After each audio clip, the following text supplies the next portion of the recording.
internet friends, my name is Catherine and I'm the human behind creation, Miss Couture. And today's episode is all about variegated and speckles. So you'll be coming with me in the dye studio and let's get into this.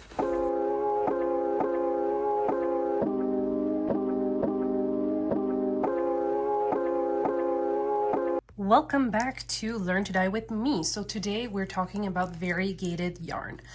Basically, variegated yarn is where your creativity can shine. You can do pretty much whatever you want. Sky's the limit. Well, in this case, your imagination is the limit. And also, I would say probably limitations is the color theory. And the chemical reaction that the dyes can have when it impacts with the yarn.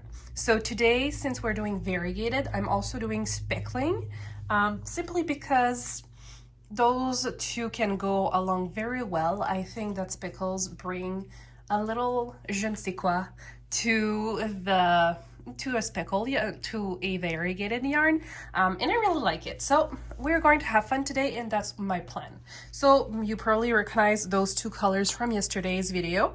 So we have our carabine blue and our deep magenta from Dharma Acid Dyes. Well, actually, the actual name of the company is Dharma Trading Co.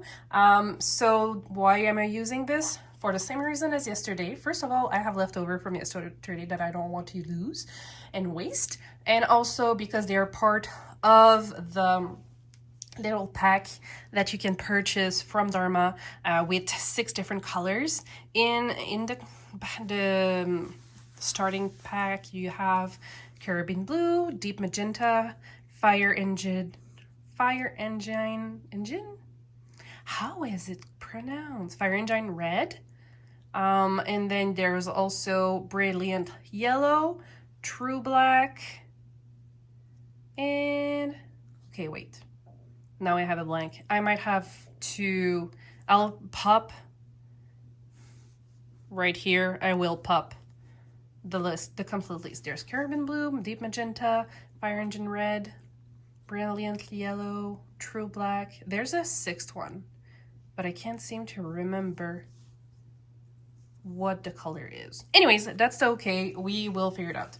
So I also have my respirator out, because when you're speckling, please wear a mask, a respirator, wear anything to avoid having the particles of the dry powder go into your nose.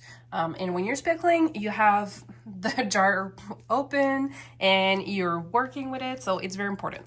All right, so those are the colors that we're going to be working with. I don't really have a game plan for this. We're just gonna go with the flow, because that's the thing with variegated colors. You can do pretty much whatever you want. So we will go up in the pan right now. All right, so welcome to the pan. Here I have my half-size catering pan. It is currently empty. There is different ways that you can be working with your pan. What I like to do is have some citric acid already in the bottom and add a little bit of water.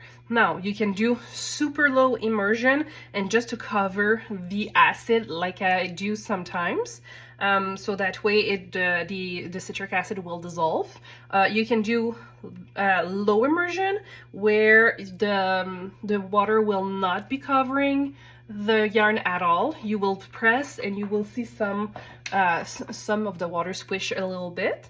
And you can do medium immersion where the water will be fairly high, and high immersion where pretty much the entire yarn will be covered. In this case, I'm just going to do with the first one. I will be adding the citric acid.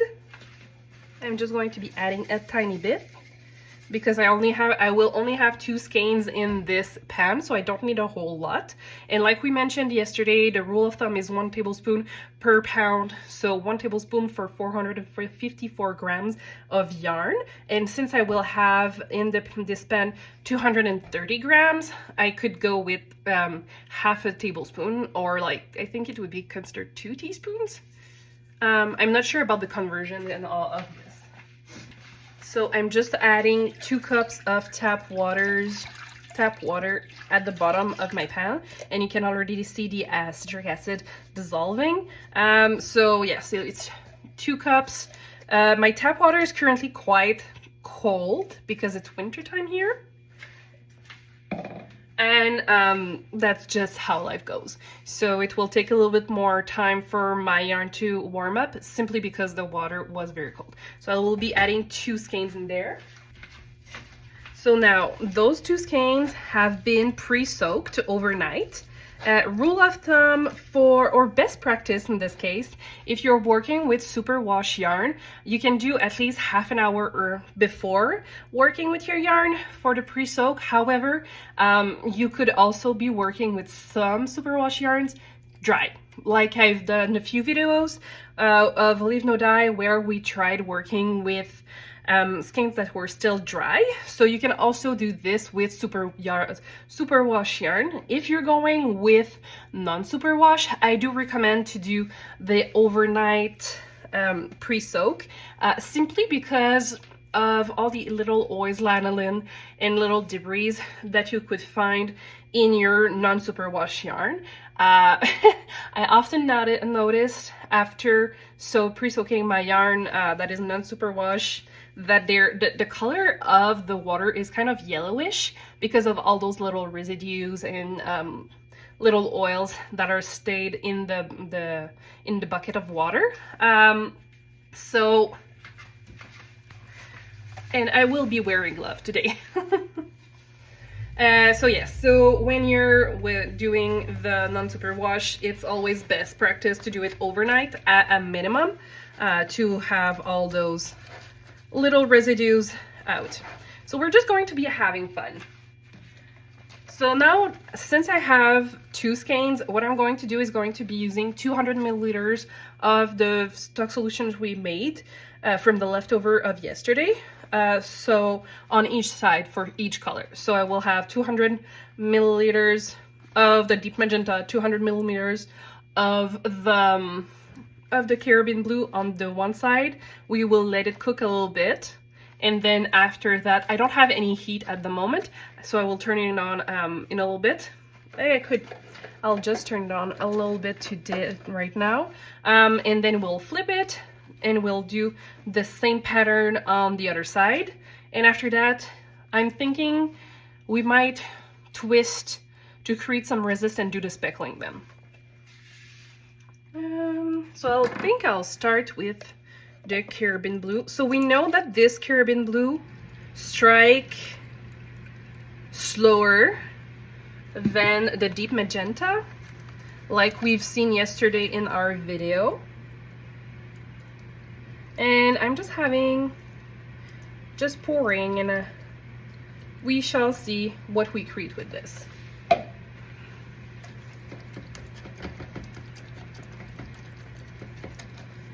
So it looks super dark, but don't forget that it will lighten up a little bit when it dries. So I'm just going to rinse off the cup that I will be using for the deep magenta, because I just don't want to cross-contaminate the deep magenta.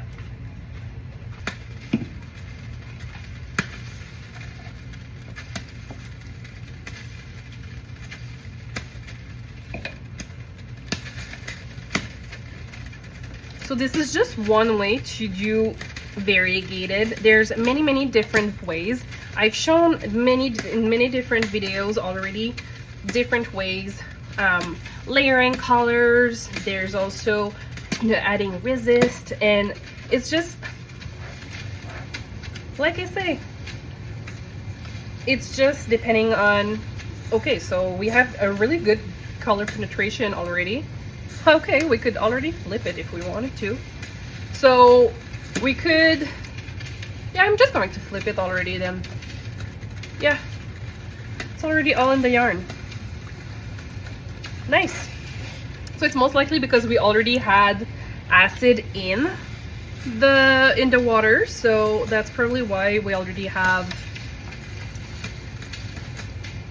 such a good color penetration. Okay. I should not be wearing long sleeves near a stovetop. My bad. So we're going to repeat the same pattern with the blue. And then we're going to be adding our deep magenta. And you can see that the Caribbean blue is already taking over the color of the yarn. It's very, like, it's going to be very blue, which I was expecting because blues have a tendency to overpower all colors, and this is something that you need to be aware when you're working colors. So this is the kind of things that comes with experience, and it's just, it is what it is. So if you don't want your blue to take over, you can have lower concentration of it, because it will overpower everything. Because like we had the same amount of color in both stock solutions, so they're technically equal in value, and like you can see that the pink is already almost all gone except for those little parts here.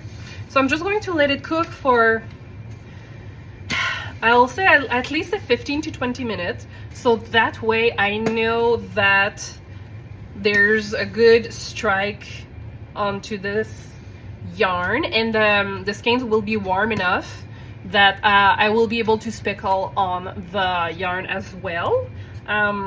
Because that's the thing, right? I just want to make sure that I have a hot yarn so that I can speckle nicely. So we'll see you in 20 minutes. Yeah. All right, welcome back, friends. So it's been cooking for a little bit.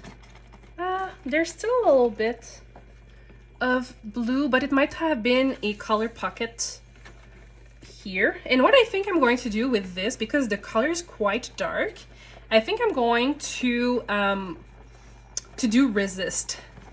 So I will add twist to the skeins and to create some resist. Oh, that's going to be such a pretty color. I think I'm going to like this one.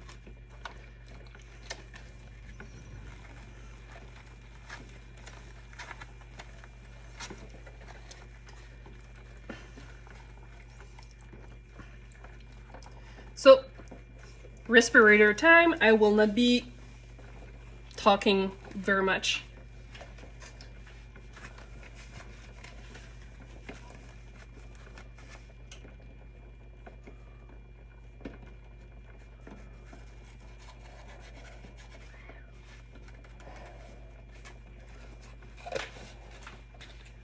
So you saw me dipping my gloved fingers directly in the jar. What I would say is that you can do that, or you can also use the tiny measuring spoons I have and just speckle through it. In upcoming videos, I could be doing this for you. And also, you could also mix your dry powders with citric acid so the speckles could be sharper. You can also use salt depending on the size of the speckles you're looking for, because salt will not affect the dye or the process or the yarn either. So this is also a safe bet. So now we need to let the speckle settle, and that will take at least half an hour. After that, we will be turning off the heat, letting it cool off, wash it, and wait for it to dry to show the final result. But it's going to be such a fun color, I think. That's one of the reasons I like to add twist to the skeins, is because it creates such fun patterns within the yarn, and I feel like it evens out where the speckles sits on your garment if you're knitting with it for garments, and even on like accessories and socks, shawls and stuff like that. I just feel like it's more of an even look rather than just like a bunch of splotch of speckles. But it's honestly, everyone have their own preferences, and that's perfectly okay. So that's for dyeing variegated yarn, speckling. honestly, the world is your oyster when it comes to do variegated yarn, because you can do pretty much whatever you want. And honestly, if you're worried about what it will look like, that's okay. Like, you will make mistakes. I still make mistakes, and you need to learn from them. So that's what will happen. If you don't like the color, you can always over dye your yarn. There's so much you can do. That's the beauty of yarn dyeing. It's a creative process, and the more you will do it, the more confident you will. And I know that I'm very privileged when it comes to dyeing yarn, because this is my job, so I can afford to purchase bigger quantities, because I will sell most of that yarn afterwards in markets, on my website. So I know I have that privilege, and this is also why I want to share with you, so that way you can learn from me and see what you like, what you don't like, and maybe, I don't know, maybe you will like what I do today. So, and there's also other dyers on YouTube that you can watch. So with that, we will finish letting this cook, and I will see you either when we wash the yarn or when the results are in. So see you soon. I'm starting to be an expert at this thing. I did not forget to film the process of washing the yarn. So I'm also testing out a new angle for the camera. Let me know if you like it. So it's a little bit different. It's just so that I can try to have better, like a better light, but I don't know if we like it or not yet. I kind of like it. I'll try it for a few videos and let me know if what you think about it. So with this, I know carabin blue has a tendency to leave a little tint in the water sometimes. And with the Speckles, sometimes there is dry pocket, but I didn't see anything. I didn't had any dry pocket of yarn, of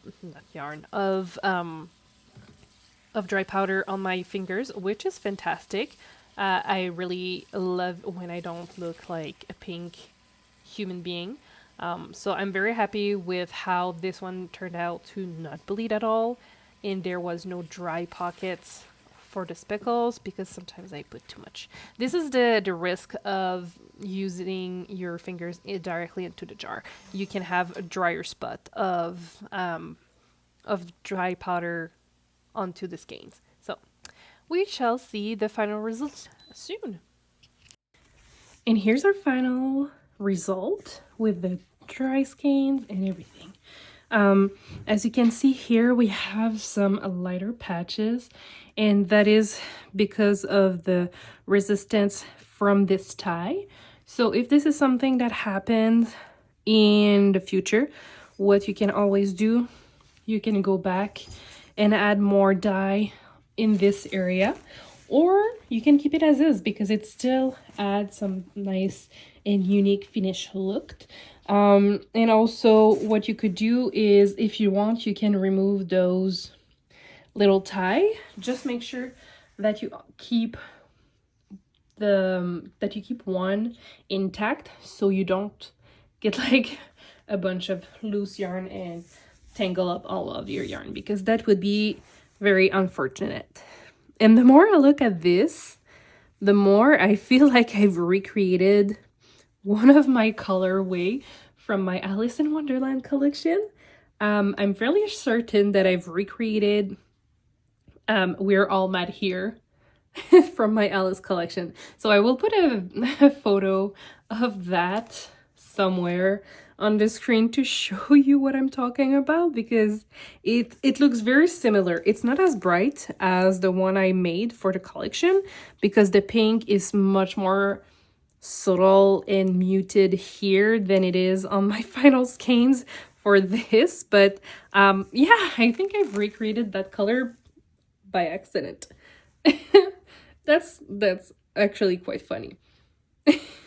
At least I'm consistent, you know? And the one reason I wanted to show you the skeins in a hank like this is to show you why I like to have photos of flat lays of the yarn and photos of the skeins, because on the skeins you can see more pink like this over here, where here there's not as much pink as you would think, and there's a lot of lilac and subtle colors, and you realize that there's also speckles on the blue and not necessarily all on the pink.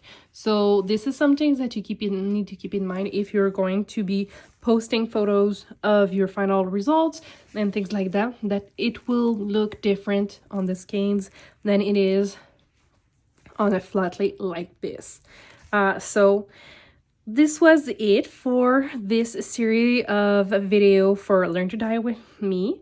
I just hope you enjoyed it. If you have questions, let me know. You can email, leave comments in the comment section, and I can try to answer them there. Yes, and if I have enough questions, I can also do an actual video out of it if it's something that would benefit for everyone. And if you've liked the video, please consider liking, sharing, subscribing. Honestly, that's the best way to help out with the channel, and like watching the video through the end also helps a lot with YouTube algorithm, because YouTube care about watch time the most. So thank you so much for watching, and I will see you very soon.